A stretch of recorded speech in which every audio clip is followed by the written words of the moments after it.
एक समुद्री राज्य था, वहां एक अजीब नियम था। कोई भी आदमी राजा बन सकता है, लेकिन सिर्फ 5 साल के लिए। जैसे 5 साल पूरे होते उसे एक भयानक जंगल में छोड़ दिया जाता, जहां जंगली जानवर उसे मार देते।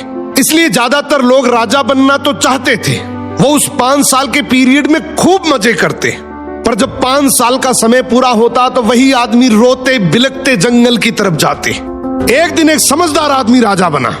उसने सोचा 5 साल तो बीत जाएंगे, अगर मैंने आज से ही बाद का सोच लिया तो मैं बच सकता हूं। अब वो राजा था तो सारी चीजें उसके कंट्रोल में थी। पहले साल जंगल में शिकारी भेजे, खतरनाक जानवरों को हटा दिया।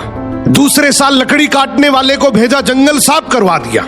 तीसरे साल किसान भेजे, खेती शुरू हो गई। चौथे साल घर और महल बन गए। 5वें साल तक वो जंगल एक खूबसूरत शहर बन चुका था। लोग हैरान थे। ये राजा रो नहीं रहा था, बल्कि खुशी खुशी जा रहा था। क्यों? क्योंकि जहां दूसरे लोग मौत देखते थे, उसने अपने फ्यूचर का राज्य बना लिया था और फिर वो वहां जाकर आराम से राजा की तरह रहने लगा।